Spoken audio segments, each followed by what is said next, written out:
From dust you were made, and to dust you shall return. Like the saints who went before you, dust to dust. Like every leaf that falls in winter, dust to dust.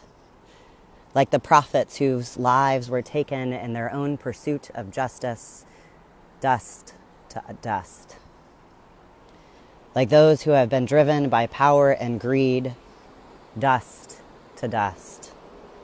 Like every animal that was and will be, dust to dust. Like your mother, your father, your parent, your child. Like your enemy, dust to dust.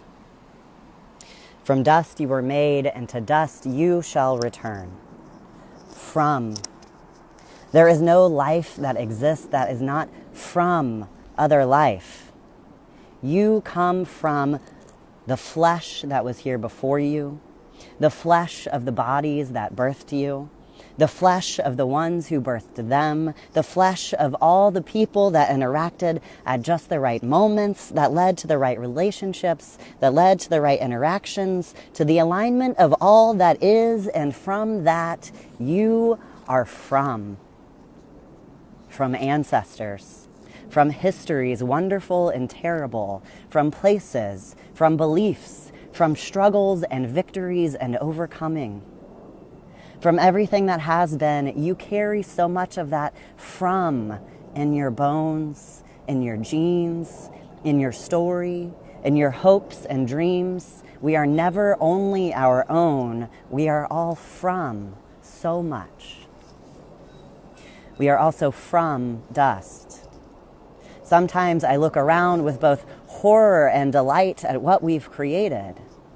God sets life in motion, empowers us with the ability to keep co-creating with God, and also the ability to create in opposition to all that is God. And somehow we have gotten to this place through creativity that keeps unfolding.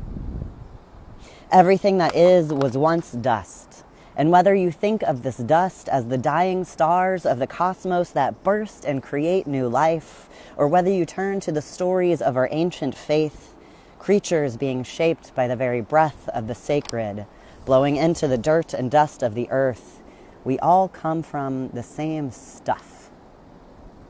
We are birthed into being by the same earth and the same cosmos and the same divine breathing that we degrade every day. We treat plants and animals and the air and the water as if they are so much less than we are, because we forget where we come from. We betray our own beginnings, and we betray our connection with the life around us. But we are earthy, fleshy beings, birthed from dust and soil. From dust you were made. You were made. No matter what kind of family or not family situation resulted in you, you were no less made. The divine has been at work in you and through you since your beginning. You, unique you, no one else like you on this planet, created to be only you, you were made.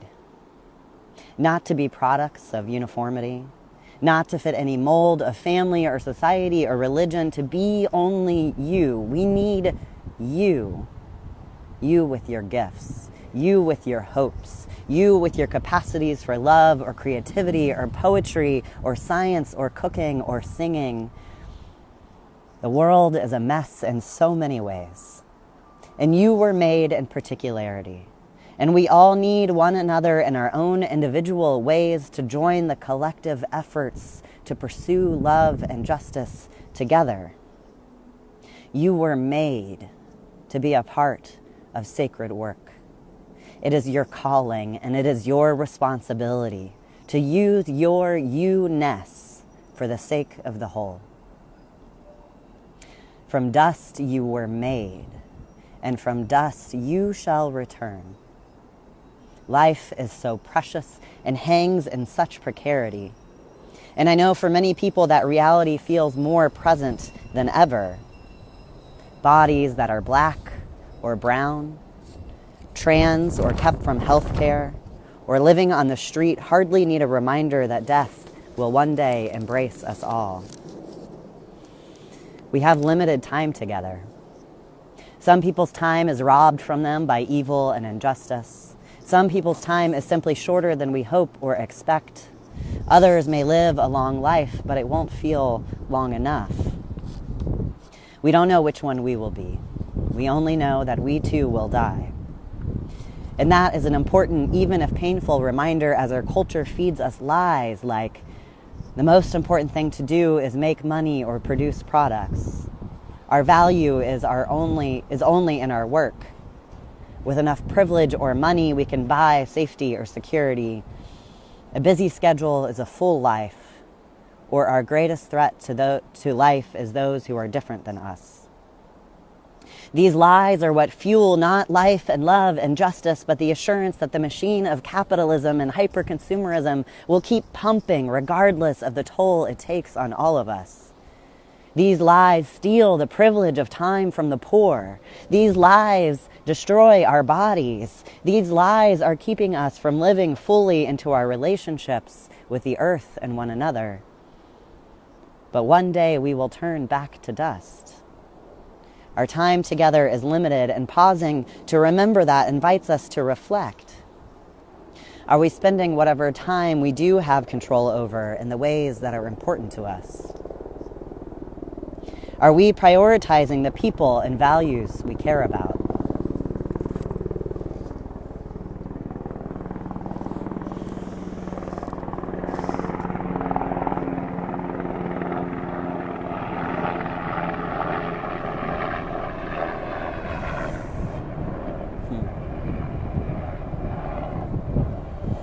Are we doing everything within our power to not only live our best lives, but to address all of the systems that limit other lives? Unless we are mindful of practicing our own mental and spiritual pausing in the midst of a society that moves way too fast, we can almost miss our entire lives. Some people don't have a choice. Nose to the grind is survival, is caring for the family, is paying the bills, is making ends meet when employers can still get away with people paying salaries that are not living wages.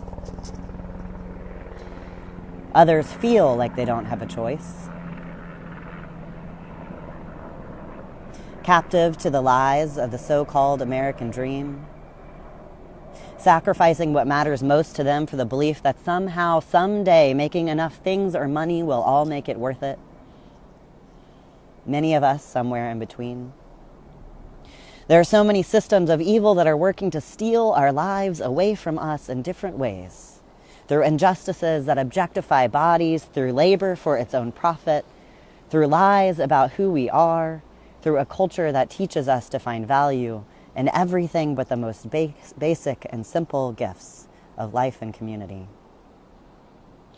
We all have but one life to live. We cannot control much of it.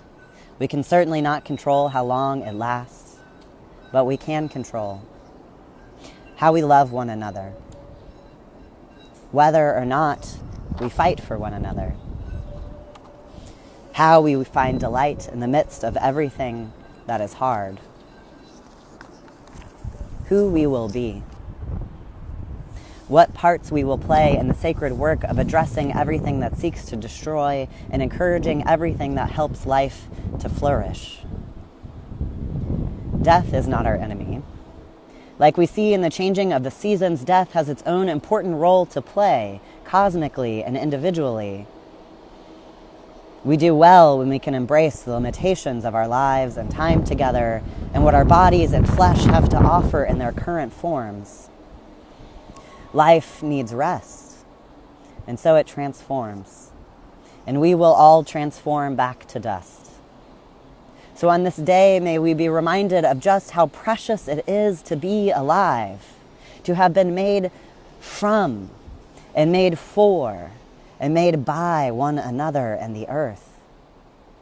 We have limited time together. And this day of all days reminds us that we are not always going to use that time well. We hurt each other. We hide from one another's pain. We do not address injustice in the ways that we should. We pretend we are not dependent on one another. We degrade the very dirt from which we came. And in all of that truth, we are held and embraced and freed by God, who fully and freely embraces us in all our limitations. A God who continues to form and create in us the capacity to love, the capacity to create, to grow, to be courageous enough to keep trying even after we've failed one another. Our time together is limited, and it is precious. And you are precious, and your neighbor, human, creaturely neighbor, leafy neighbor, they are precious too. Our time together is limited. May we all commit this season to show up with and for all that is precious and holy and good. From dust you came, and from dust you shall return. May the Holy One be with you as your Lenten journey begins.